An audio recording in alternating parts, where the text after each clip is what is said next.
Welcome into another edition of Tech Talks presented by EGP Document Solutions. I am Andy Demetra, and this Friday, your number 20 Georgia Tech volleyball team opens the 2023 season at the Road to Tampa Bay Invitational, taking on US7. Here to discuss that and more, the head coach of your Yellow Jackets, Michelle Collier. Coach, great to see you. How are you? Thank you. Thanks for having me. Doing great. I mean, we're the best time of the year, so we're excited to get rolling. Got the excitement, you got the butterflies, you got a mixture of all of that, and it'll all start this Friday in Tampa. I know you gave Georgia Tech fans a taste, a peek of your team with not only the white and gold scrimmage, but also your exhibition versus Auburn, and a pretty resounding success, that game versus Auburn. Tell us what you've learned about your team through those two scrimmages. Yeah, no, obviously early in the season, so there's a lot of things we're trying to figure it out as a team.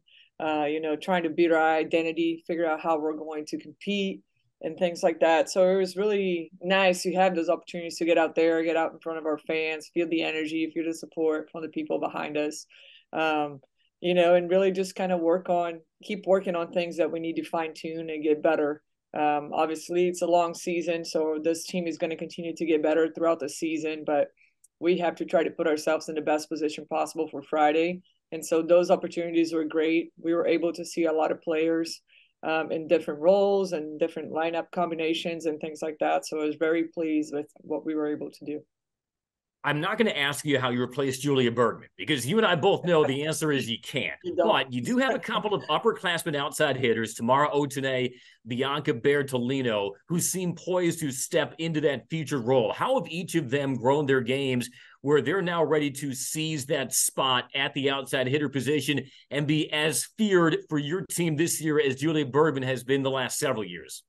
Yeah, it's obviously Julia is a special player, and she's irreplaceable. But I think that Bianca, Tam, Leah, the three players that have been constantly playing in that position have really stepped up and grown their game over the years, and had a chance to learn from Julia and a lot of things too. And so I'm sure they'll be able to carry forward the things that we were able to do with that position. We have always had strong left sides and players that really develop into that position, into top players in our conference. And I see these guys playing those roles. I think that Bianca is really comfortable now that she's a junior with being vocal, being more of a leader. Obviously, she always led by example, but I think that she's really stepped up, and it's doing a lot of really great things there.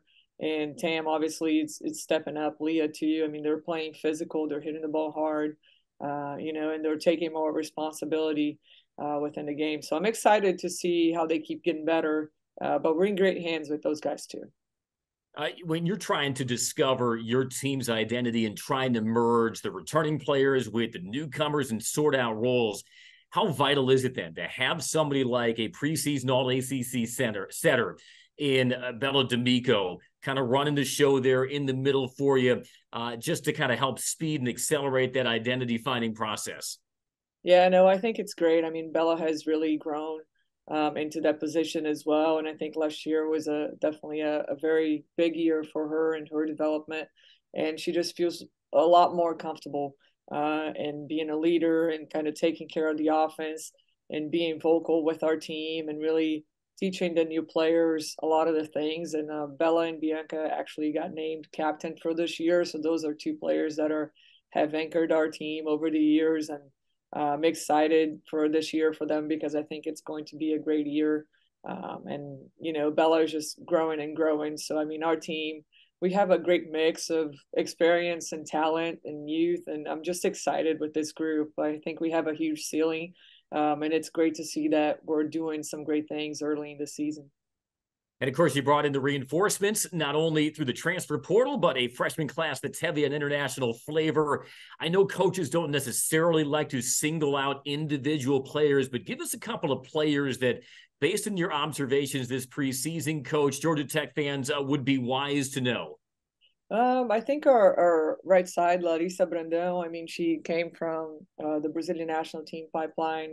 She was actually the whole summer competing at the World's Youth 19 Championships. And so she's gotten a lot of experience. She's bringing in, she played with a lot of great players in Brazil too. So she's bringing in tons of just excitement and high level game to it. I think Aloisi Suarez, who is our setter, have also saw some playing time, and it's really stepped in and felt comfortable with the responsibilities. So these guys are doing great. I feel like Liv Modric, our middle transfer from UNC, she's doing great. She stepped in.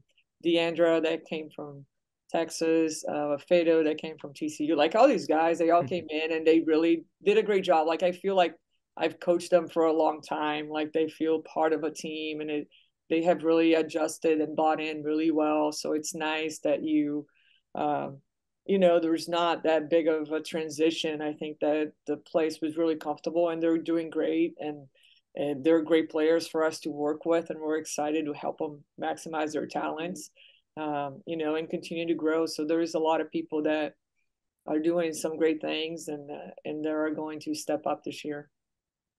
Well, Coach, you cooked up a beast of a non-conference schedule, and that's putting it mildly. And it begins this Friday, 6 p.m., when the season begins at the Road to Tampa Bay Invitational versus USF, which, just happens to be your alma mater. You're in the Athletic Hall of Fame at USF. Your jersey is retired. Now, I know that you faced USF previously in the NIVC, but this is the first time as head coach of Georgia Tech you'll be going down to USF. What kinds of feelings are stirring inside you? You already have the excitement of the butterflies of a season opener, but the add to that, the fact that you're facing a program where you are such an integral part of their history.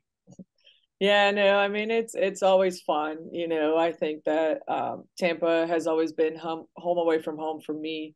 I spent some great years there, when I was playing, and also when I was playing overseas, I always came back to Tampa. So I know the volleyball community there really well. I got tons of messages. Everybody's going to be at the match. They're excited to see our team. They're excited to see us compete. So it's been really fun. It's just nice to be able to be in this position and get out there.